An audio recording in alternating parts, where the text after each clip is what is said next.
Okay. Bismillahirrahmanirrahim. Assalamu alaikum everyone. My name is Dr. Batul Zehra, and today we are starting the second part of pharmacokinetic in the series of general pharmacology in association with MMK Medical Hub Academy. So let's begin.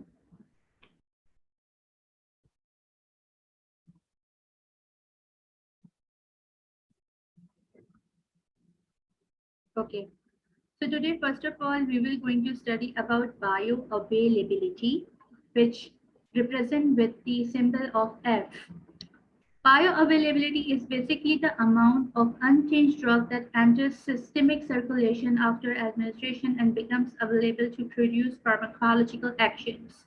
Basically, जब हमारी body में कोई drug जाती है तो जो drug actually हमारे systemic circulation यानी हमारे ब्लड में पहुंचकर अपना फार्माकोलॉजिकल एक्शन स्टार्ट करती है, जो बेसिकली इफेक्टिव होता है, उस प्रॉपर्टी को हम बायो अवेलेबिलिटी कहते हैं. And why we are representing with F, because F stands for fraction of dose of drug that reaches systemic circulation. So if F is equals to 100%, which means we are giving IV drug, because IV drug ही वो वाहिद drug होती है जो पूरी की पूरी 100% आपकी circulation में आती है, right? Then F is equals to oral divided by IV multiply by 100. For example, अगर हमारे पास 1 मिलीग्राम ड्रग है और उसमें से 0.8 मिलीग्राम ड्रग ब्लड में जा रही है, तो बायो अवेलेबिलिटी 80% होगी. कैसे? F is equals to 0.8 divided by 1 multiply by 100. हमने इस फॉर्मूले में पुट किया तो हमारे पास 80% आया. यूजुअली क्या होता है कि जो भी ड्रग्स हम ओरली देते हैं वो फर्स्ट पास हेपेटिक इफेक्ट से गुजरती हैं और इस वजह से ओरल ड्रग्स कभी भी 100% बायो अवेलेबल नहीं होती हैं. जो ओनली 100% बायो अवेलेबल ड्रग होगी वो होगी आईवी ड्रग्स, जो इंट्रल ड्रग्स होती हैं. Now, what is first pass effect? Drugs given orally are first taken to the liver via portal circulation, where they are metabolized before reaching to the blood to be distributed to all other body compartments. Basically क्या होता है कि हम कोई भी drug जब oral intake करते हैं तो वो ड्रग सबसे पहले लिवर के लिए जाती है पोर्टल सर्कुलेशन के थ्रू. वहाँ पे वो ड्रग जो है पहले डिस्ट्रीब्यूट होगी, लेकिन उससे पहले वो मेटाबोलाइज होती है. मेटाबोलाइज मीन्स कि कुछ ड्रग का पार्ट जो है वो इनएक्टिव होता है, जो हमारा डिस्ट्रॉय हो जाता है, और जो पार्ट बच जाता है वो बच जाता है हमारी सिस्टमिक यानी कि ब्लड में. तो उस तरह से जो भी ओरल ड्रग्स होंगी वो फर्स्ट पास इफेक्ट से गुजरेंगी, राइट? तो आप यहाँ पे इस पिक्चर में देख सकते हैं that drugs administered IV enter directly into the systemic circulation, क्योंकि वो डायरेक्टली ब्लड में आती है जो भी इंजेक्शन से आप देते हैं. लेकिन जब आप ओरल ले रहे थे so they are exposed to the liver and extensively metabolized before reaching the rest of the body. तो फर्स्ट पास मेटाबॉलिज्म से क्या रिजल्ट्स निकलते हैं? First of all low bio availability हो जाती है, यानी कि जो ब्लड में ड्रग आती है उसकी कंसंट्रेशन डिक्रीज हो जाती है.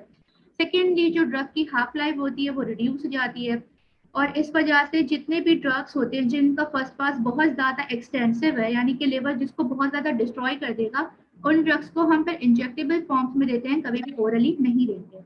Okay.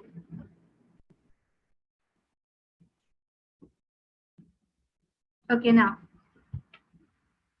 drug metabolism, biotransformation. What is biotransformation? Chemical reactions which occur in the body to change drugs from non-polar lipid soluble forms to polar water soluble forms that are easily excreted by the kidney. Basically अगर आपको याद हो तो हमने last slide में discuss किया था कि जो भी लिपिड सॉल्युबल ड्रग्स होती हैं वो इजीली एब्जॉर्बेबल होती हैं. तो इसका मतलब है कि जब हम अपने लिपिड सॉल्युबल ड्रग्स को वाटर सॉल्युबल यानी कि पोलर कंपाउंड बना देंगे, वो इजीली एक्सक्रीट आउट हो जाएंगी किडनी से. तो बायो ट्रांसफॉर्मेशन का काम ही यही है कि आपकी बॉडी में कोई भी ड्रग ज़्यादा देर नहीं रहनी चाहिए, क्योंकि फिर वो साइड इफेक्ट करेगी, राइट? तो जब ड्रग अपना काम कर ले तो हम उस ड्रग को एक्टिव से इनएक्टिव फॉर्म में कन्वर्ट कर देते हैं, और इस कन्वर्जन में जो लिपिड सॉल्युबल है नॉन पोलर उसको हम वाटर सॉल्युबल पोलर बना देते हैं, और इस फिनोमिनन को हम बायो ट्रांसफॉर्मेशन कहेंगे. सो बायो ट्रांसफॉर्मेशन जो है, अगर आपके बॉडी में ऑर्गन साइट्स में हो रहा है तो लिवर सबसे मेजर साइट है, क्योंकि वहां पर फर्स्ट पास हेपेटिक इफेक्ट होता है. Secondly we have intestinal mucosa and lumen, plasma, kidney, skin and lungs. ठीक है. फिर आपके पास जो cellular size and drug metabolism की उसमें है cytoplasm, mitochondria, lysosomes and microsomes. Now over here you can see कि हमारे पास प्लाज्मा में जो एंजाइम्स हैं, we have number 1 catechol O methyl transferase formed enzyme, जो बेसिकली कैटिकोलामीन्स को जो है डिस्ट्रॉय कर देता है, और इसकी एग्जांपल है एड्रेनालिन. सेकंड वी हैव एस्टरेजेस, जो एस्टर्स को डिस्ट्रॉय करता है, जो यूजुअली लोकल एनेस्थेटिक्स में पाए जाते हैं. एंड थर्डली वी हैव अमाइडेजेस, जो अमाइड्स को डिस्ट्रॉय करता है, वो भी लोकल एनेस्थेटिक्स में पाए जाते हैं.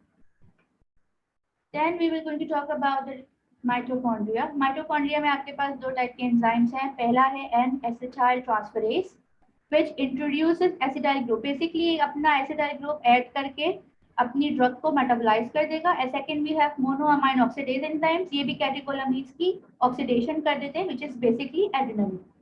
फिर साइटोप्लाज्म में we have alcohol dehydrogenase. Alcohol dehydrogenase जो है वो अल्कोहल की ऑक्सीडेशन करके इसको एसिडिक एसिड बना देता है. तो यहाँ आप देख सकते हैं कि ये 3 स्टेप जो है, नंबर 1 अल्कोहल यानी कि एथेनॉल था, फिर इसको कन्वर्ट किया आपने एल्डिहाइड यानी कि एसिटाइल एल्डिहाइड में, और फिर आपने उसको कन्वर्ट कर दिया एसिडिक एसिड में. Then we will going to talk about microsomes. Basically microsomes कौन से एंजाइम्स होते हैं जो सार्कोप्लाज्मिक एंड जो स्मूथ एंडोप्लाज्मिक रेटिक्यूलम में पाए जाते हैं, राइट. जो माइक्रोसोमल एंजाइम्स है, जो सबसे इंपॉर्टेंट एंजाइम है, दैट इज साइटोक्रोम P450, और इसकी 20 से ज्यादा फैमिलीज हैं, लेकिन ह्यूमंस में सिर्फ 3 आइसो एंजाइम फैमिलीज इंपॉर्टेंट होती है, which is CYP1, CYP2 and CYP3. So they have absolute requirement of oxygen and NADPH to react, and they use phase 1 reactions. So that's all about the metabolism of drugs.